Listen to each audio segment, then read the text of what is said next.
We're back to the Neil Haley Show here on the Total Celebrity segment. I'm excited to welcome to the program my co-host, first of all, Greg Hanna from TOS C3. How are you, Greg? And I know you're excited about our guest, and it's always fun to chat with you. How are you, Greg? I'm doing fantastic, Neil, and I can't wait to talk to the guest. All right, so I'm excited about our guest today. It's Mark Kohl, director, cinematographer. He's going to teach us a lot of things that, hey, I don't really know about it in my follow-up questions, and he's going to promote Quest that's on Disney Plus. Mark, thanks for stopping by. How are you? Oh yeah, no problem. I'm excited. All right, The Quest, and we'll get right to it. But let's first go with Greg's first question for Mark. Go ahead. Well, hey, Mark, it's a pleasure to meet you. Yeah. Did you always want to be a film director? Well, let's clarify. I'm actually the director of photography on this, even though I do quite a bit of directing of like commercials and things, and I'm in the Directors Guild of America. But on this particular project, I was the director of photography and the cinematographer. Meaning your career, growing up. That's the question. Did you always? Oh, gotcha. Yeah. Well, I worked my way up to directing, but it wasn't like I was. My goal in life was to be a director. I kind of fell into the film business actually through a music career, and I started off shooting my own things and editing them, and then it kind of evolved into an overall storytelling kind of thing, which obviously includes directing. A lot of the storytelling is in the directing end, but it's also in the editing end as you put the pieces of the puzzle together. But I found that my skills really and my heart really just loved being on set, right? So, and with that, came operating the camera, and then, creating the image, and then overall just working with people and telling stories. So I'm drawn to the overall storytelling,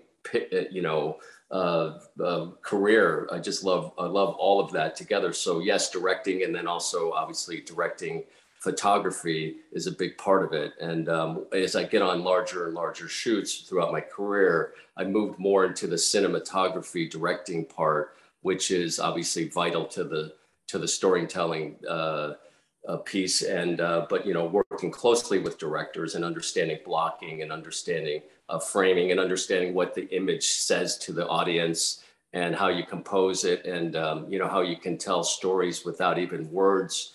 By just an image and art direction and all that sort of thing. So yeah, I'm drawn. But to answer your question, it wasn't like I went through a part of my life where I laid in bed and went, I want to direct. It just kind of evolved into that, and I think by being on set and on thousands of sets over the years, I started to see all the different departments, because there's so many artists on a set, but I kept gravitating towards camera. I just wanted to be around the camera. I wanted to be around, the people in front of the camera, the lighting, all of aspects of the lensing and obviously that goes hand in hand with directing and director of photography. So, yeah.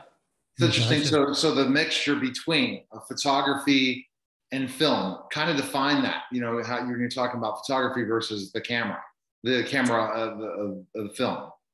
Well, I mean, like someone told me a very long time ago that there's two directors on a larger set, right? There's the director that tells the story, and that's everybody knows what that person does, and then there's the person that directs the photography, right? So we're there when you get to a set, you're there to photograph it, you're there to record it, right? And that's when I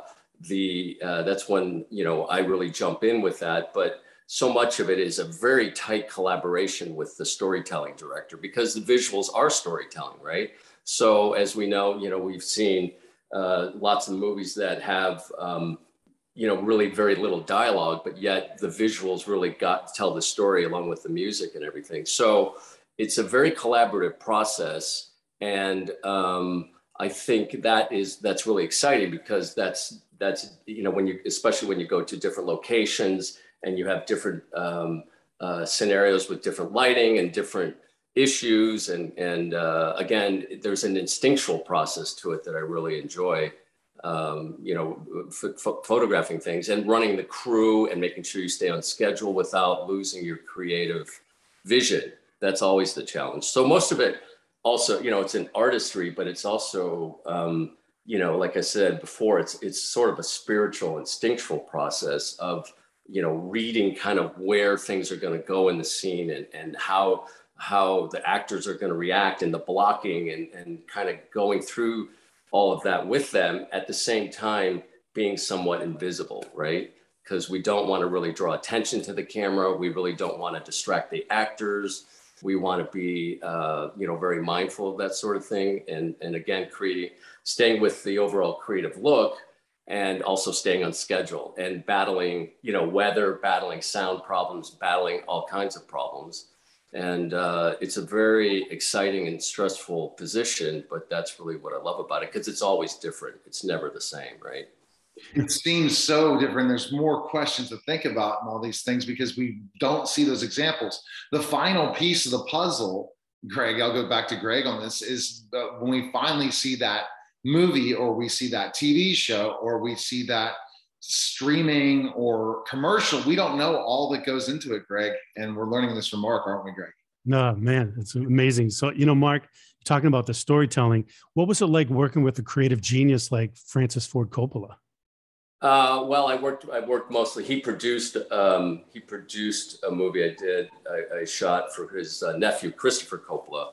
So I didn't work directly with his creative vision. I worked with the lineage of him, you know, but, you know, that was fun. We actually shot at his vineyard, and Martin Sheen it was a Western called The Gunfighter, and Martin Sheen and Bobby Carradine were in it. So I got to work with some pros on that. It was an old, I was matching film that they had shot on an old format called Technoscope, and actually Francis owned the cameras, so we used all of his own equipment, and we shot right there on his vineyard up in Napa. Yeah, that was a fun job. Yeah. So what about for mentors? Who would you say, you know, worked with that was like, wow, this really was a big influence on me in my career? Well, there's several. I mean, you know, well, some of the people I worked with on the Quest are, you know, extremely intelligent, creative people that have been around a very long time. And, you know, I don't know if you guys have actually seen the show, but it's a hybrid. So the producers of The Amazing Race, you know, Mark Ordesky and Jane Fleming, and then we had, that was the Lord of the Rings, and then The Amazing Race, Bertram and company. So those are extremely, you know, high-end creative people, and I got to work under their umbrella into this hybrid of a scripted reality competition show. So, you know, they're very different in their genres and in those types of shows. But, you know, we have, the Quest is, you know, a part of it looks like a $200 million fantasy movie, right? It's Lord of the Rings, and then it meets the challenge and the obstacles of The Amazing Race with real kids immersed into this world. And we go into sort of a live television kind of thing as the kids solve challenges and puzzles as they go through the castle and the dark forces that are coming to take over the castle and what have you. So cinematically, it was very challenging, and actually storytelling wise, it was very challenging because, you know, we had, like I said, a movie, right, that we have these characters, kings and princes and all of this, and then we have 8 real 13 to 15-year-old kids that come in street clothes and have to immerse themselves into this environment, change into these paladin clothes, and then help the characters in the movie, if you will, fight off the dark forces that are trying to take over the kingdom through these puzzles and challenges that are based on the virtues, right? So it's quite an interesting project, and I approached it very cinematically.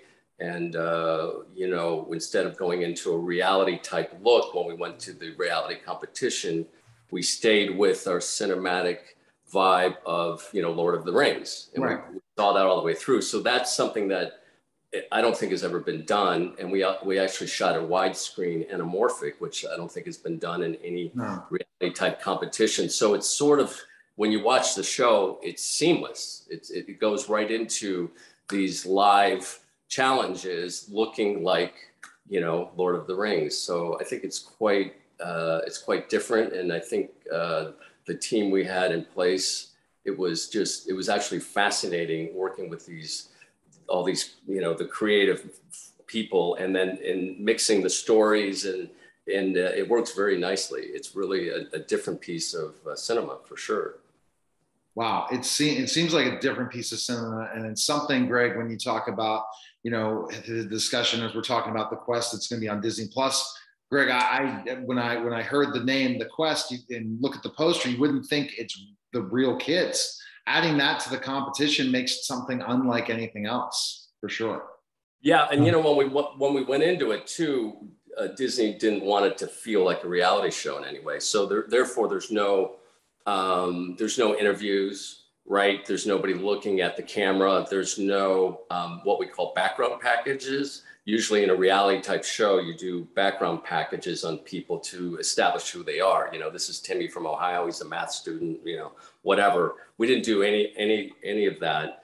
So we instead, had set pieces, like we had a fire pit that was just after some of the challenges, and the kids would go around the fire pit and talk, and we would learn about who they were through these organic conversations, as well as their barracks and the places that they stayed. And we would start to learn about who they are, authentically through them chatting with each other. And then, of course, it's streaming. So as you watch through and binge watch the episodes, eventually all the characters evolve, and you can see who they are as a person, and we learn more and more about each person, and you become very engaged. And actually, as you watch the episodes, they get more, you get more and more drawn into who are these kids and what's driving them, and how are they going to get through these challenges. So it's a different format all the way around. We broke the standard network television format of reality type competition format, and then obviously added in the scripted element on top of it to create even more drama. So there's a lot of beautiful visual effects in it. And on that note, since we had the kids and we were doing everything live and organic with them, most of the visual effects were done in camera so that the kids could actually see it. It's not really authentic if they're reacting to a green screen, right? So we didn't do anything like that. We had an episode where we had these things called Whispits flying all through the castle and all the stuff, where they were actually drones. So we were actually flying these things around them. So so it startled them, and we created those reactions that way. Yeah. That's crazy. How is it for you being involved in the Quest project compared to other projects that you've been involved with in your career? Well, I was just mentioning quite a bit of it, but I always enjoy things that are different. Like most of the shows I've shot have been pilots, which I enjoy because you're creating something from the ground up. You're not taking over somebody else's look. You're not coming into, season 3 of something and like I said, following what's already been established that works. You're starting from the ground up. And when you start anything like a show from the ground up, I don't care what you put on paper, you don't know what it is. You just don't know. It finds itself, right? And that's the exciting part. We plan and we plan and we plan, but when you go into it and you start to, get on set and work with characters and stuff, it starts to evolve, right? And then you start to see, oh, it's not going the way we thought, but it's going over here, which is even cooler or unexpected. Or you take a little bit of this and you mix it with that, and then this works. And so that's exciting to come at something and really develop it. And that's obviously the most difficult part, because we learn so much, right? Right. We did this once in 2013, and I think it aired in 2014 for ABC, which is obviously owned by Disney.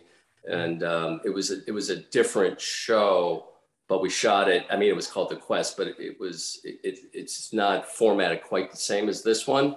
We learned quite a bit on that. We had 12 adults in that one. And, it was just a different thing. And I think it wasn't quite accepted as well as it is now.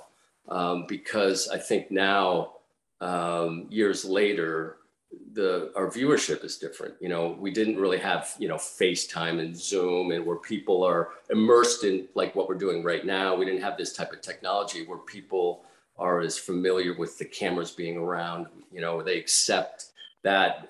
You know, one of the things we were concerned about on the Quest, on this one was, you know, are they going to think the kids are actors and they're bad actors? Are they going to know they're real kids? You know what I mean? If we don't change the look of it, how's the viewer going to know who's who and whatever? But I think we've evolved since 2014 into something where, you know, kids accept these sort of things. We are immersed in technology. You know, we're now wearing VR headsets and playing video games, and we're immersed with people around the world, and we're playing, you know, different things with them. So it's more of an accepted observer, subjective mix that's in film is, it seems to work. You know, our job really as filmmakers is to keep you watching, right? Right. Keep interested.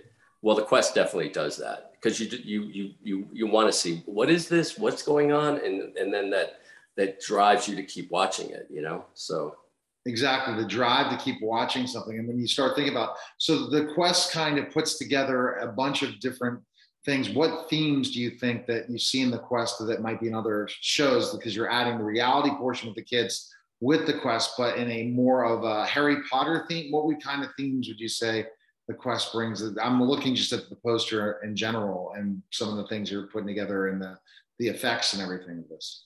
Yeah, well, it's based somewhat on the virtues, which is good, right? Mm-hmm. So, you know, it has wisdom, courage, you know, all these different, the virtues. So I think that's really good. I think, you know, every show has a struggle, you know, and it has an outcome, it has a success or what have you, but it's unexpected, the success. But it's a lot, you know, kids work together on this one as a team more than individuals. Mm-hmm. So there's a lot of lessons in teamwork. There's a lot of diversity in it. Yeah, it's interesting that way. It's not like there's no eliminations. So it's team, like I said, it's based on the virtues and team effort. And I think it's a very positive show as well. It's exciting, dramatic, interesting, and yet it has a message of positivity in it. Greg, any other questions for Mark? Yeah. No, it's fantastic. I guess, do you have anything else coming up for you in the future? Well, yeah, sure. You get lots of stuff going on. Yeah, I have a scripted movie in the around before Thanksgiving coming up. It's a pretty good size piece. I got a couple of documentaries in the hopper, potentially a scripted series in Atlanta next year. So yeah, there's lots of things, and I fill in the blanks with you know, commercials and branded content type work in music videos and stuff. Yeah, so I stay busy for sure. So you know they stay busy, and you know, and it's with the process of all these new streaming networks, there's more and more opportunity, isn't there, Mark? Yeah, there is. There's also lots more competition, and you know, as you dilute where we're looking, you know, when we look at the screens, like where do you look? And there's so many options, it's getting very diluted. You know, the budgets follow that too, right? So if you have viewership, your budgets go down and down. So I think, you know, to stand out and back to the Quest, it's not, you can't be really good. You have to be exceptional. You know what I mean? You really have to stand out to show real production value, because there's a lot of decent looking things out there. But when you find something really exceptional, that's when you get the audience now. And because there's so much competition. So that's the challenge is, you know, I've been in this over 30 years and I continue. One of the things that I tell people too is to continue to keep your mind open and always learn, because there's always an old school way of reinventing something, or there's always something different, but to stay relevant and keep your work exceptional, like that, not just good, right? Because we can't do that anymore. We got to really stand out, do something different. Yeah. Because people can find people anywhere. Yeah. People are bored. People get bored so fast, you know. You got to hook them, you know, and you got to like the Quest, like what is this? Like you start watching it, exactly. You look at it, and you go, what's going on? Who are these kids? Like what? And then, so that's what hooks you in, and that's why it's different. That's why I really enjoyed it, because it had never been done. So Yeah. So the social, so like when you talk about that, I look at that in my social media is constantly learning. You constantly have to be looking at what's the newest thing that's happening, but also remember the tradition because sometimes the older things still work. It's just all depends on the project and what you're working with. If you constantly are doing the same thing and never changing, Mark, then there's no business for you. But if you constantly evolve and change with the times, and you know, there's also cyclical things, right? Certain things that weren't going well then, now they're working again. You just never know what we're looking for, especially themes and all that stuff. Well, where's people can check you out? The Quest is now available on Disney Plus. Is that coming soon? Yep. No, it's been on since May, I think 11th. So yeah, it's out there. So yeah.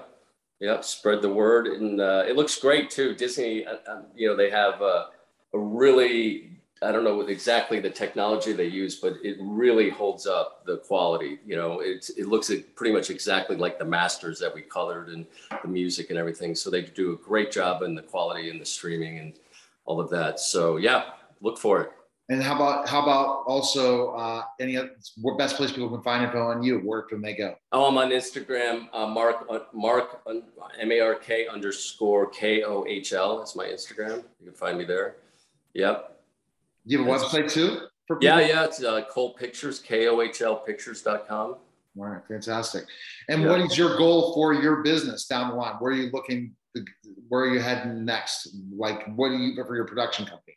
Where do you you know, my heart is in storytelling, you know, and I believe, you know, when we watch films and television, they influence us, right? They really drive some of our thinking. They form some of our opinions. So I'm really interested in doing inspirational and positive content.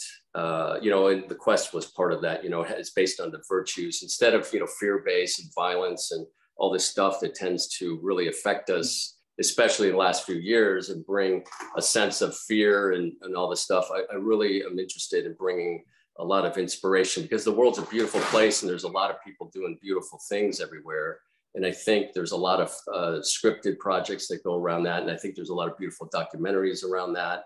And to bring awareness to a lot of things out there, I'd love to bring my skill set to influencing and creating a lot of hope and, you know, potential, you know, to see for people to inspire them. Yeah. All right. Fantastic. Thanks again, Mark. Appreciate you stopping by. Thanks again, Greg. And take care, guys. Okay. All right. Thanks. You're listening and watching Neil Haley Show. We'll be back in just a moment.